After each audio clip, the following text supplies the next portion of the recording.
Welcome back everyone. Welcome to this particular lecture of JFET, that is junction field effect transistor, and MOSFET, that is metal oxide semiconductor field effect transistor. So what is field effect transistor? In the field effect transistor, as you can see, it has three terminals: drain, gate and source.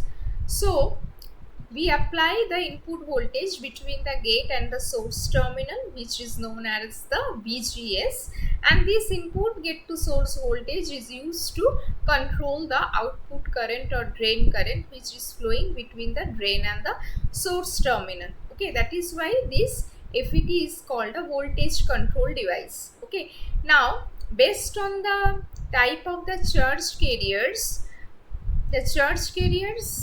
uh, that flows through your device, the path that is used by the charge carriers to flow through your device is called a channel.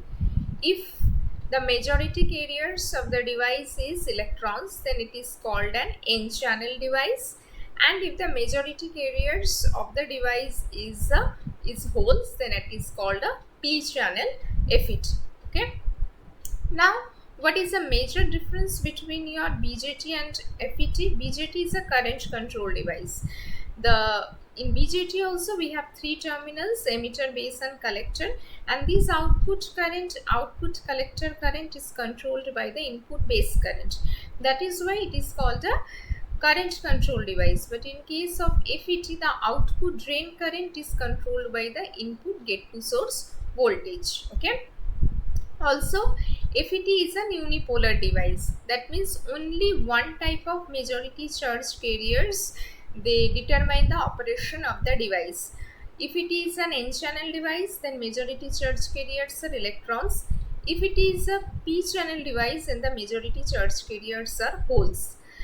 But in case of BJT, full form of BJT, as we know, bipolar junction transistor. So in BJT we have both the charge carriers, both the majority and the minority charge carriers, both electrons and holes are there.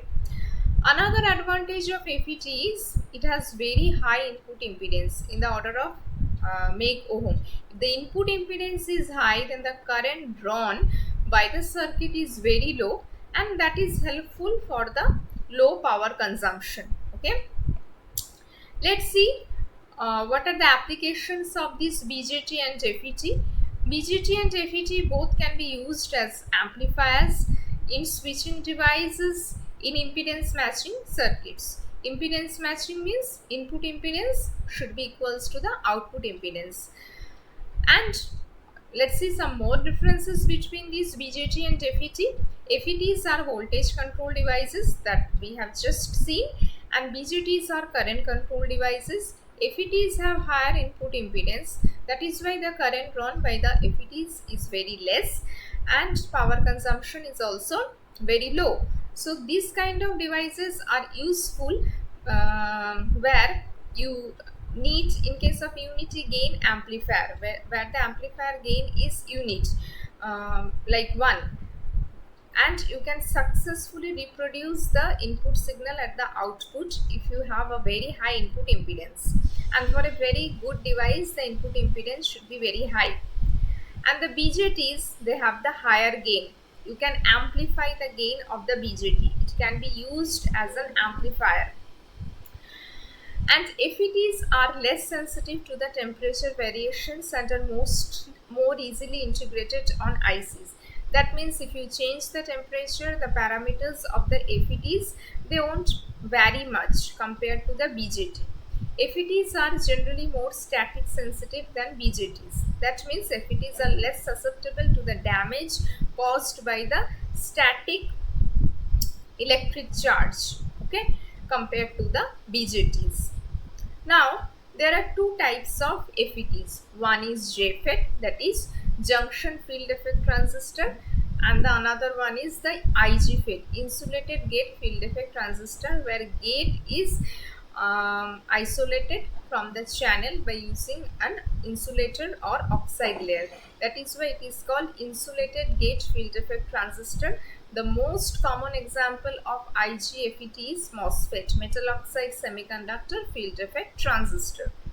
Now here we will mainly focus on the operation of the N channel JFET. Okay, so the JFET, as we have already told, it is mainly classified into two types, N channel or P channel.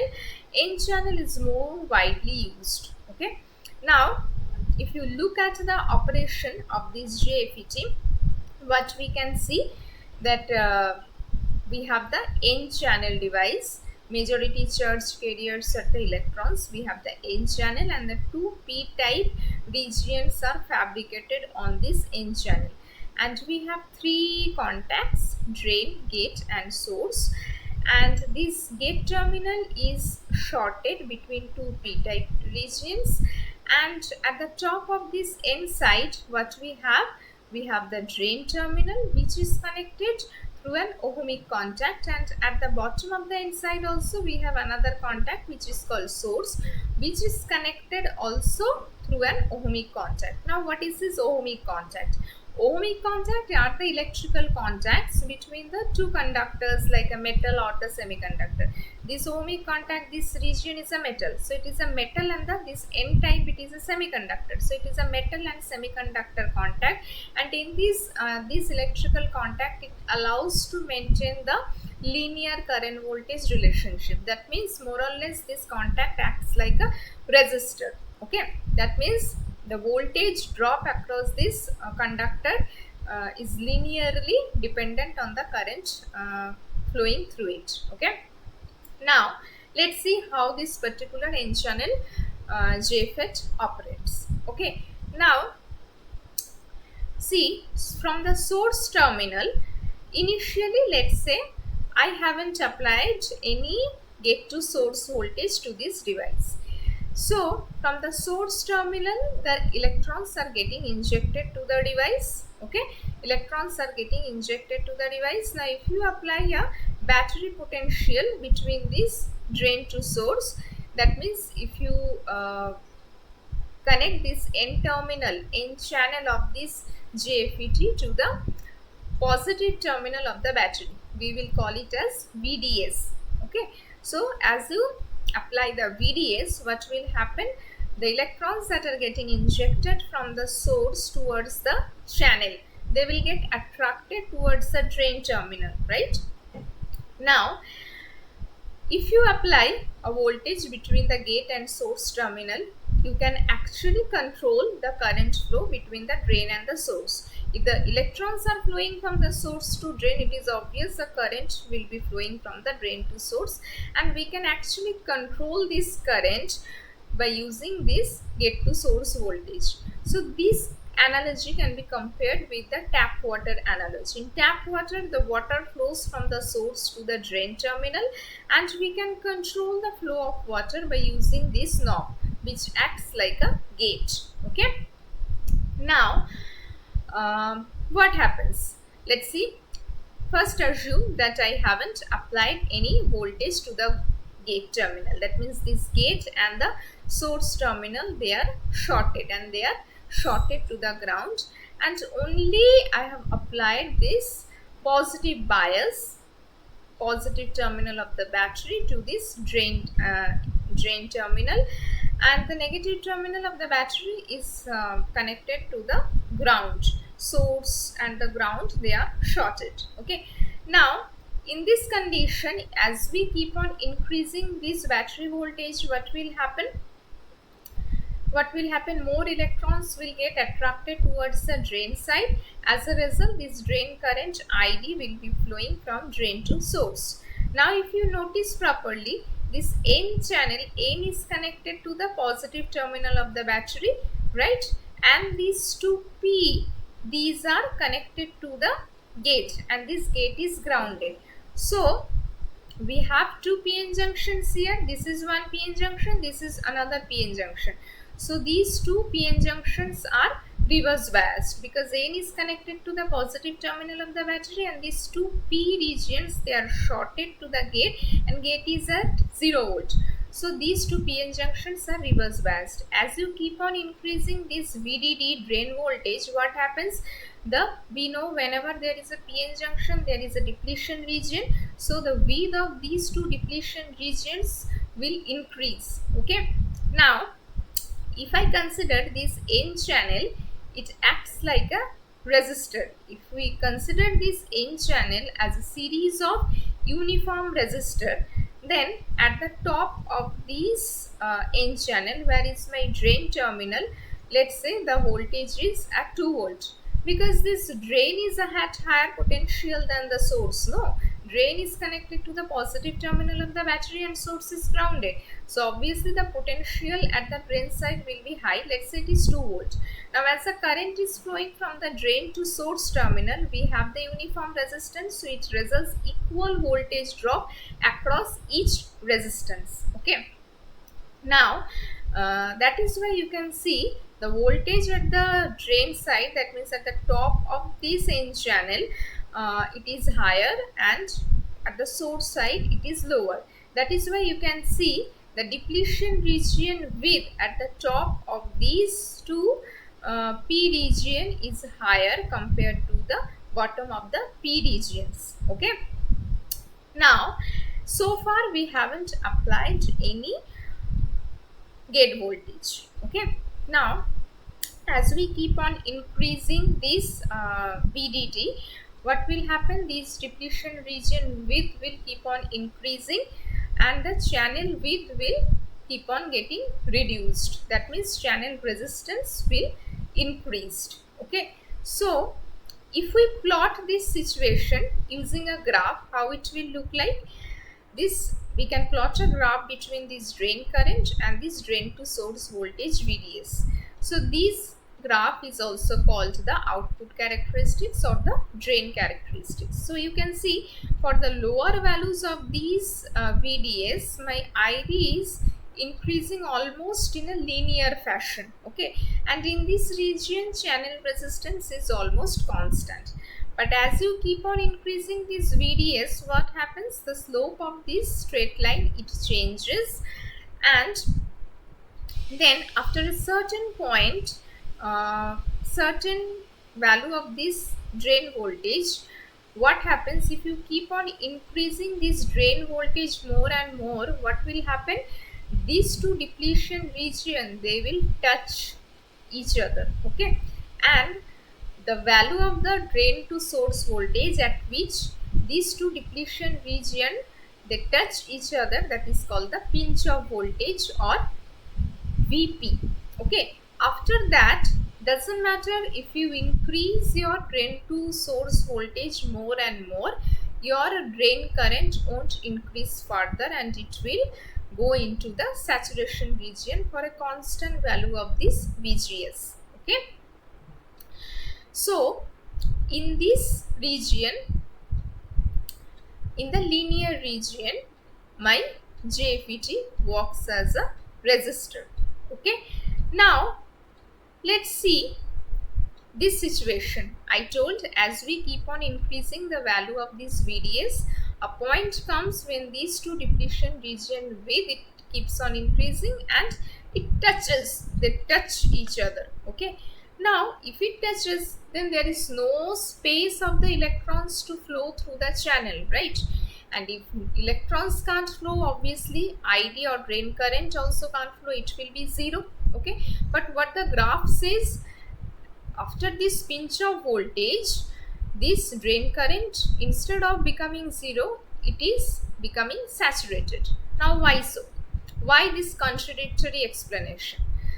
See, if we consider this drain current zero as this pinch off has occurred, then what will happen? We have considered this N channel as a series of uniform resistor, right? Now if drain current is zero, that means voltage drop across each of these uniform resistors will be zero. Okay, that means there won't be any depletion region and there won't be any reverse bias that cause the depletion region to form in the first place. So ID can never be zero even if we are in this situation, this pinch off situation. So once this pinch off condition occurs, your drain current will be in the saturation region. Okay. Now so far I haven't applied any gate to source voltage. only drain to source voltage I kept on increasing by keeping this VGS 0. Okay.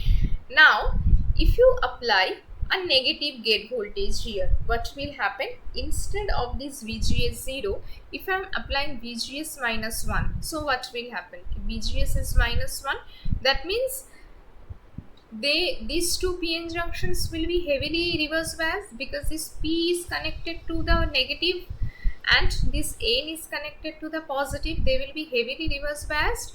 So this saturation region of this drain current will be reached much earlier in this case, or pinch off condition will occur much earlier in this case if we keep this VGS negative. As you keep on reducing the value of VGS, you can see this is at VGS 0. If we plot the graph of ID versus VDS at VGS 0, this is my drain current. As you keep on increasing this gate to voltage to negative, you can see what will happen. Your PN junction will be more heavily reverse biased, and the depletion, pinch off condition will occur much earlier than VGS equals to 0 case. And what will happen? If pinch off condition is reached earlier, your drain current will get much more saturated earlier. So for this VGS equals to 0 graph, at here this is the pinch off voltage and your drain current has started getting saturated from here. For this VGS equals to 1 graph, minus 1 graph, this is your pinch off voltage and here your drain current have started getting saturated. Okay, so in this region you can see for a smaller value of VDS, we have already discussed that drain current is linearly increasing, and for a given value of VDS, if you control this VGS value, what will happen? Your channel width will change. That means your channel resistance will change. So in this region, this linear region, we can control this JFET as a voltage controlled resistor. But once this pinch off voltage is reached, pinch off condition occurs, then doesn't matter, you increase your VDS more and more, your drain current will remain saturated. Okay. So we can see this is the graph for VGS minus 3 volt. If you keep on reducing VGS more and more negative, your drain current will be 0. If the drain current is 0, means the transistor is not working, so it will go in the saturation region. Okay, sorry, if the drain current is 0, the transistor is not working, it will go into the cutoff region. Okay. So in this, as per this graph at VGS equals to minus 4 volt, you can see this drain current is almost 0. So that is the cutoff condition of this transistor. Okay. Now, so in this saturation region, your transistor acts like a constant current source. That means doesn't matter if you keep on increasing this VDS more and more, and VGS becomes more negative and negative, your drain current will remain in the saturation region. Now, after a particular voltage, if you further increase your VDS, you can see your device will enter into the breakdown region, and you can see we will get a sharp perpendicular rise in the drain current. So like diode also, for JFET operation in this breakdown region should be avoided. Okay, next we will go to the MOSFET. So we have seen that FET is classified into two types. One is junction field effect transistor, another one is the IGFET or MOSFET. So this JFET, we have seen it is classified into two types. One is N channel, another one is a P channel. Similarly, MOSFET is also classified into two types, depletion type and enhancement type. So depletion and enhancement, each of them are again further classified into N channel and P channel. Now let us see the construction and the symbol of this enhancement type and depletion type MOSFET. So in this lecture we will mainly discuss about the N channel enhancement type MOSFET. This depletion type MOSFET, it has the inbuilt channel. That is why they are called normally on MOSFET. But enhancement type MOSFET, we need to apply particular gate voltage, then only the channel will form and then only the current starts flowing through the channel. That is why it is called the normally off MOSFET. So in N channel, so as we know, MOSFET has three terminals, drain, gate and source, and most of the cases the substrate and source are shorted. That is why you can see this connection. Okay, this connection we can see. So for an N channel MOSFET, this arrow will be inward direction, and for the P channel MOSFET the arrows will be outward direction. And for this you can see there is a gap between this gate and the channel, because in between we have the oxide layer. And in case of enhancement type MOSFET, we can see this channel is discrete, because we need some particular gate voltage to be applied in order to form the channel. But in case of depletion type, we already have an inbuilt channel. That is why you can see the continuous line in the channel over here.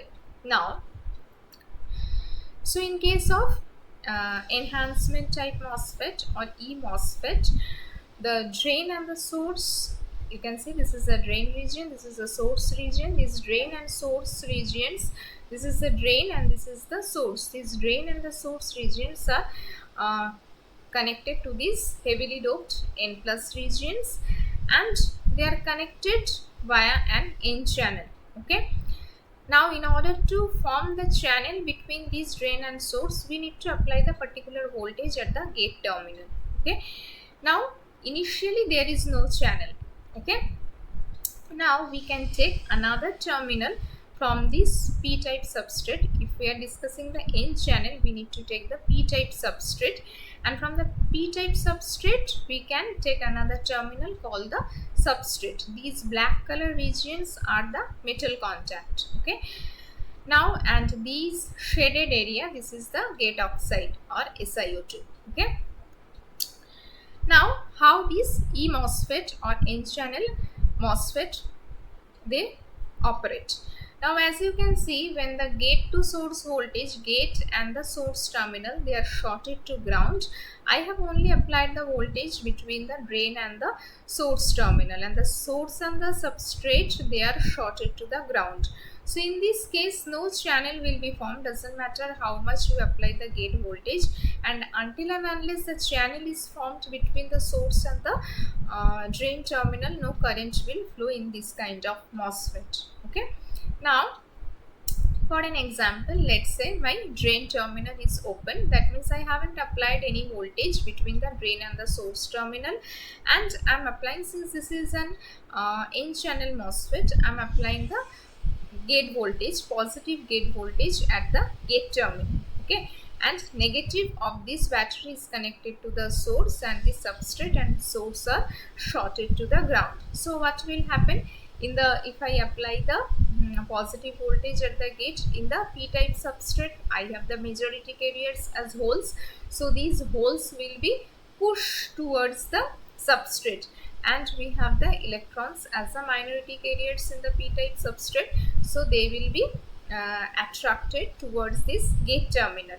But if the gate voltage is very low, then at low gate voltage those electrons will recombine with the holes and will get vanished. Okay, but as we keep on increasing this gate voltage, more and more holes will be pushed down deeply to this P type substrate, and more minority electrons, they will be attracted towards this gate terminal, and they will be overcome the recombination with the holes. As more and more electrons they get attracted towards this gate terminal, what will happen? They will try to reach to the gate, but we have a gate oxide or insulator here, so that is the reason they can't cross this oxide layer and reach to the gate, so they will start accumulating in this region. So as you keep on increasing this gate voltage, a channel of electrons will get formed. Okay, now once this channel is formed, the particular gate voltage at which this channel is formed, that is called the threshold voltage. Okay, now this is a p-type substrate and the channel is of n-type, so this is why it is called the inversion layer. Now once the channel is formed, if you now once the channel is formed, what will happen?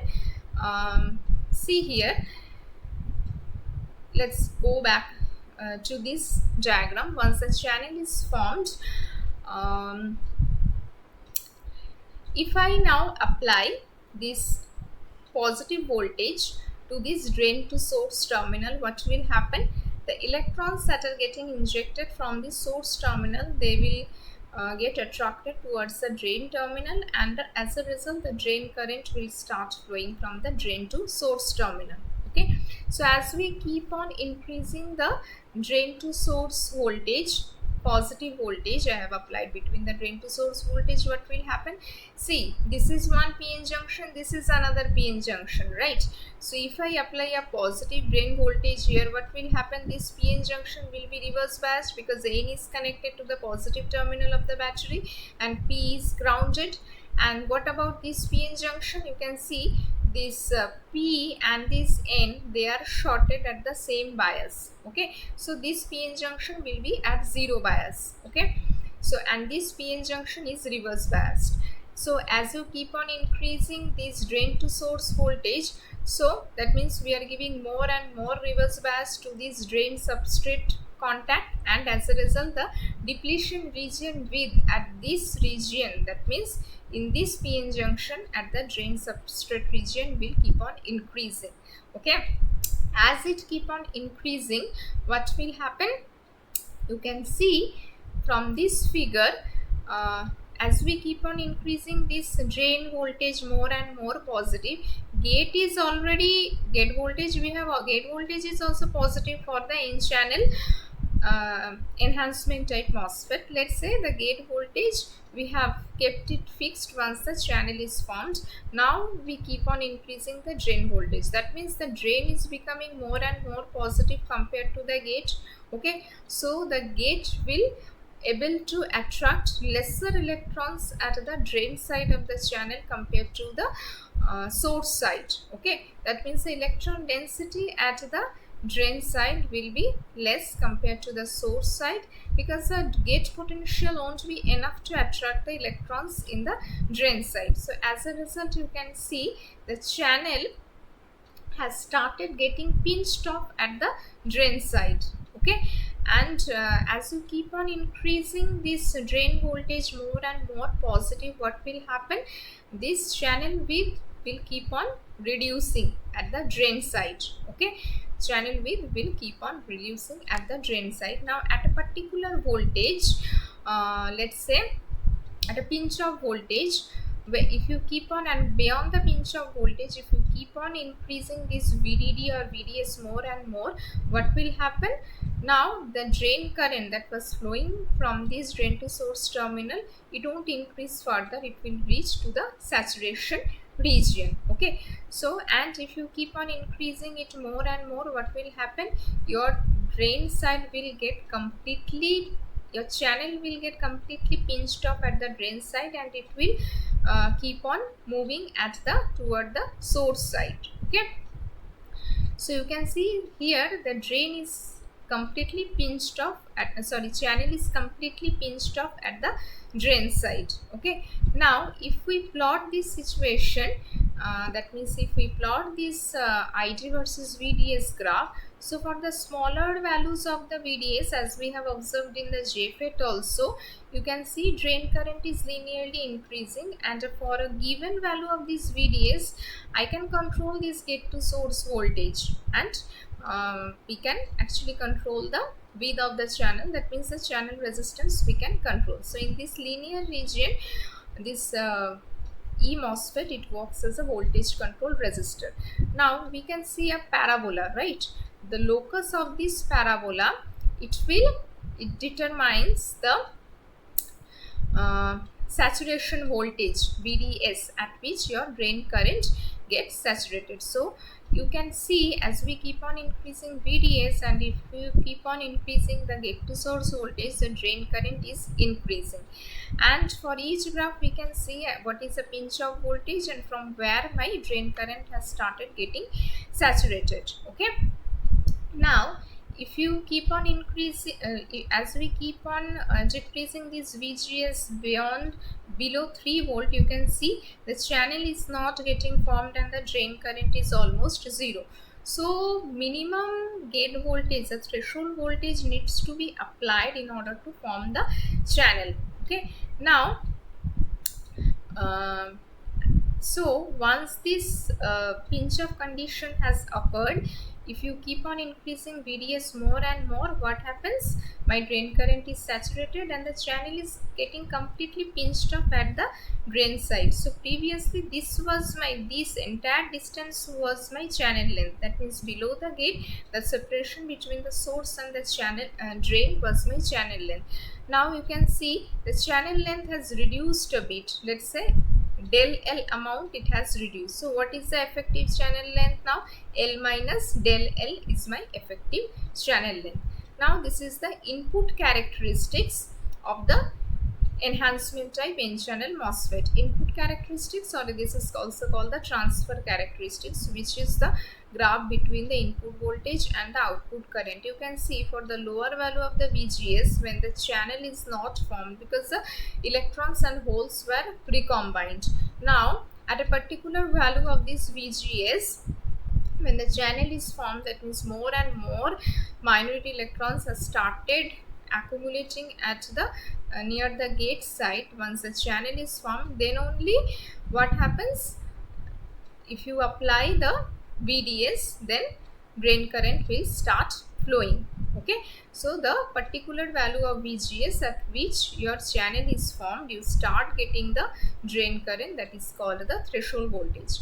Now there is a relationship between this output drain current and the input gate voltage, that is ID equals to K into VGS minus VT whole square, where K is a device constant and this VT is the threshold voltage.